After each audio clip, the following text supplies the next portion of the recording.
have with us UPL Sustainable AgriSolutions CEO Ashish Dobhal with us. Thank you for taking our time to speak with PTI. Thank you so much. So, how has been your journey with UPL? And you've been working in different departments, and you spent so many years, but most of it in other countries. And in India, you come here in the last 5 years. What's been your experience? Oh, yeah, thanks, Lakshmi. Yes, the company has given me amazing opportunity to work in not just in India, but I've worked in the most sophisticated market, Japan, and the most generic market like China. I've lived there with my family, worked in Europe quite a lot, worked in the Americas quite a lot, and in last 6 years I've been back to India. This is our home market. This is a market where we have huge presence. Perhaps this is the market where we are closest to the farmer. In that sense, we are in every single pin code in India. We are in every single crop in India. So yeah, I think this gives you an amazing opportunity to go and contribute to the farming ecosystem in India, and using all the global expertise that we have developed over the years in businesses of more than 130 countries, bring the best of technologies from globally to the Indian farmers, and of course, take some of the learnings that we have from here outside. So at the end of the day, it's a very interesting mix. In terms of the diversity that I've handled, I think this has to be right at the top. I think in terms of diversity and professional satisfaction, India business is absolutely right at the top of the kind of work that I've done. So, yes, the land holding size in other countries is different when compared to India. And how challenging has it been to take your products and convince Indian farmers? If you can share any one example where you're still struggling to make a mark, though the product is really good for for the product for the farmers, but still not able to reach to your satisfaction level. No, very interesting question, and a very pertinent question in the sense that in India the number of farmers is huge. So you have 300 million odd arable acres, and almost 130 million odd farmers. 85% of that are smallholder farmers. The biggest challenge in India that you have is how do you reach out to these farmers? If it's Brazil, I talk to 8 farmers, I reach out to maybe 2-3 million hectares. In India, to do that, I have to talk to lakhs of farmers. That becomes one of the biggest challenges in India that we have. So you might have the best of the best product or a solution offering, but at the end of the day, how do you reach out to so many people? No matter how much marketing dollars you spend or marketing rupees you spend, but it is still a very a very cumbersome thing. We're trying to solve it through digital, but I think that's one problem that we really need to solve in India.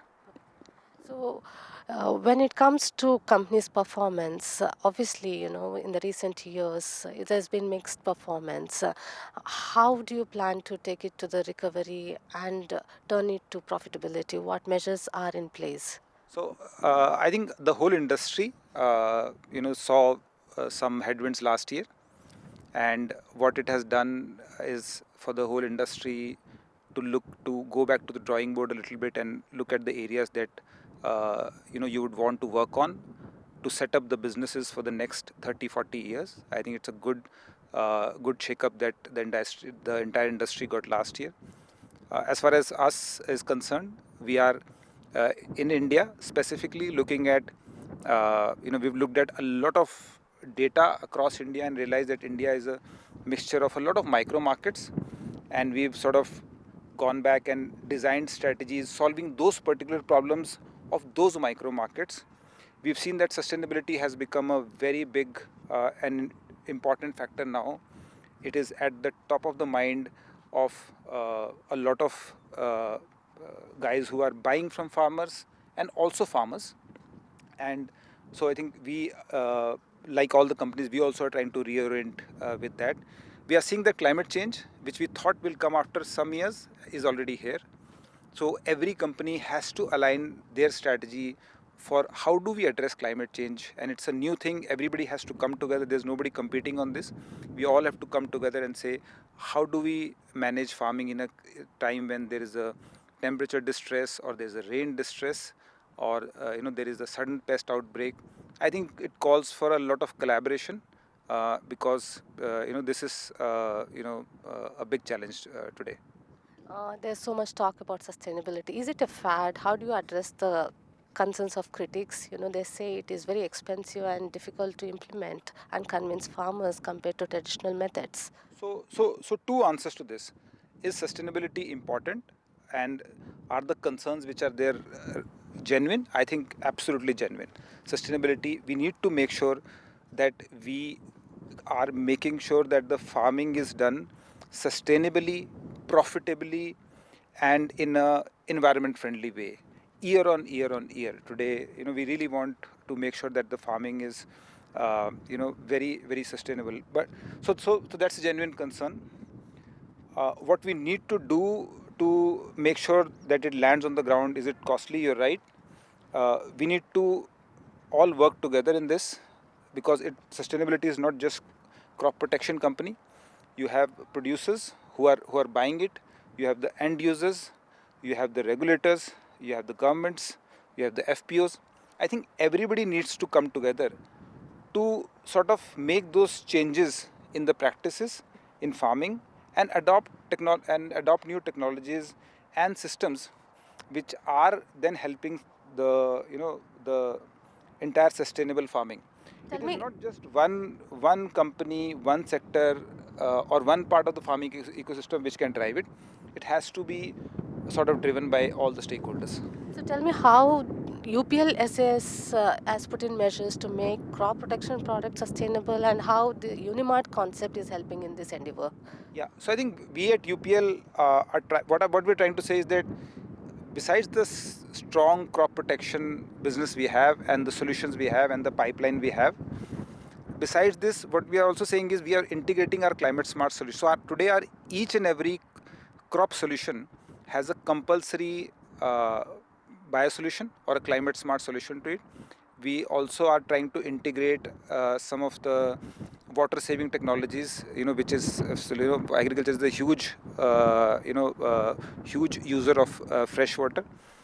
We are also then trying to integrate it with the mechanization efforts that we have, and all together, put together, we are trying to make sure that the farmer is more resilient in terms of when it comes to growing crops in very very uncertain conditions. So, very pet project, or I can say the division is Nurture Digital Platform. How are you using this to promote sustainable practices?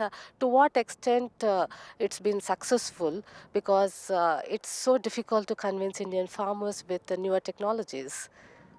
No, I think we've seen that farmers have been very receptive, and the Nurture platform is a digital platform that has helped for us to reach out to all these smallholder farmers, which are millions in numbers.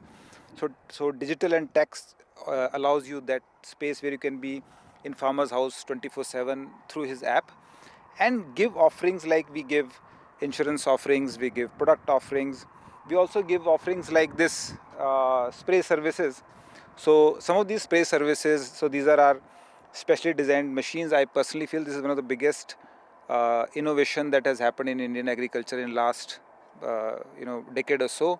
These are our specially designed machines which can be booked on an app of nurture.farm, and the machine will come to a farmer's house in no time, in 6 to 7 minutes.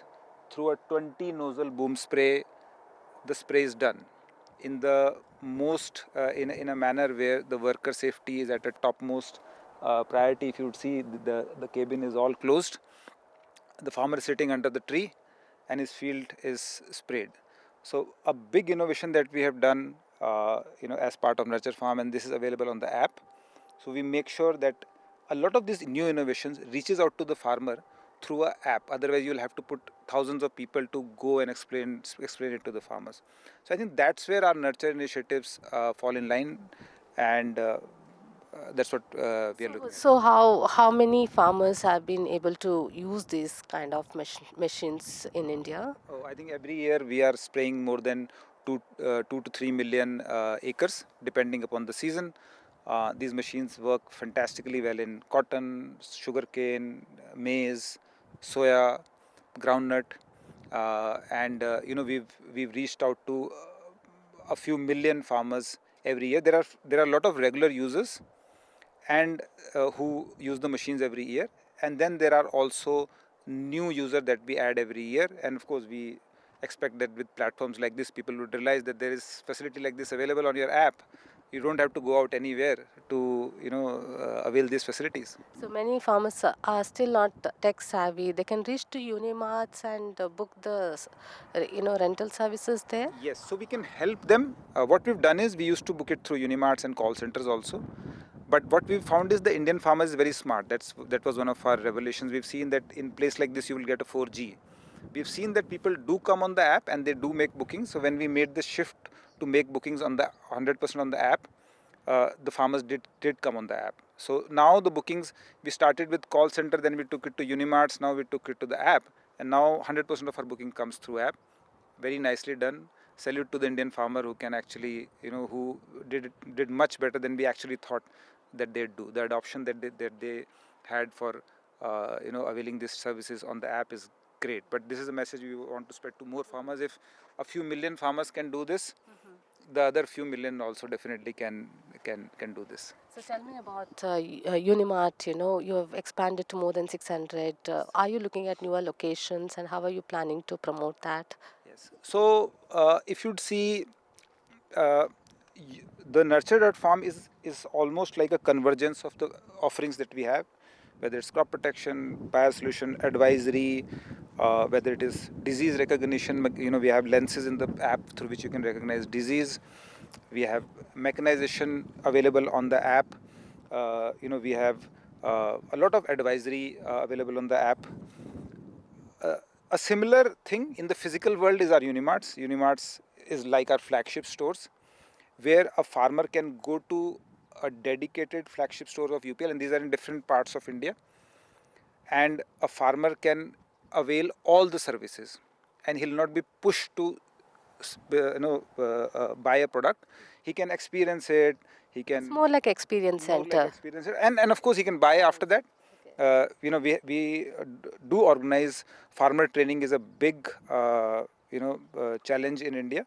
We do organize a lot of training sessions in our Unimarts, and we've benefited a lot. Farmers have understood. We've learned from the farmers. I think one thing that often goes unnoticed is how much some of the multinational companies like us learn from the farmers. So we've learned a lot from some of these multinational from some of these farmers, and the whole conversations happen at Unimart.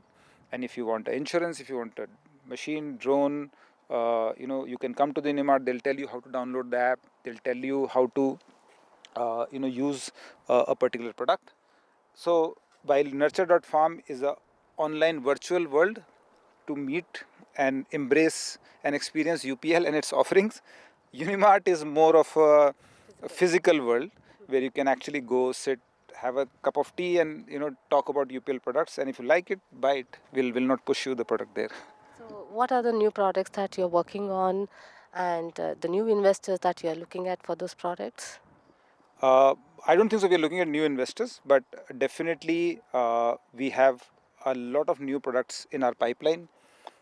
We have seen that the weed flora is changing in wheat, in soybean. We have made a lot of introductions into these two new crops.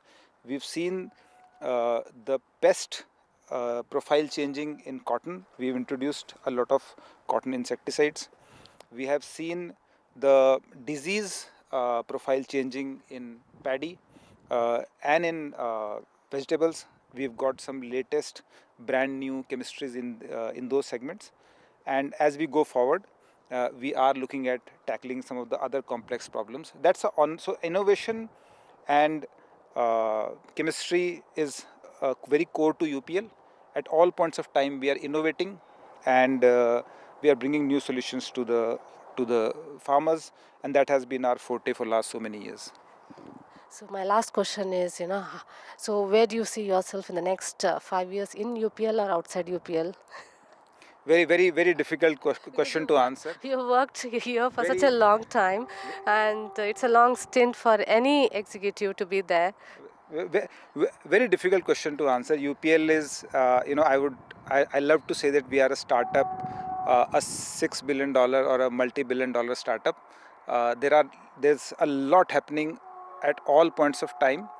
And but we are always in the space of agriculture, with the whole idea, how do you improve productivity and quality, developing farmer resilience.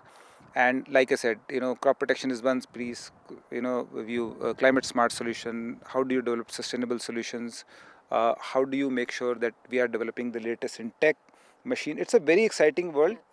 uh, like the world is dynamic, uh, with that, my future role or my future, where I will go, is also very, very dynamic. But wherever it will go, I'm sure that it will be solving some new problem, or trying to make sure that we are carrying forward the whole vision of the company forward, which is how do you make farming more sustainable. I think in last 3, 4, 5 years we've been very, very strongly working on this across crops, across geographies, across micro markets, and looking at the solutions from various lenses and not just from the lens of crop protection. Thank you for joining with PTI. Have a nice day. Thank you so much. Thank you so much.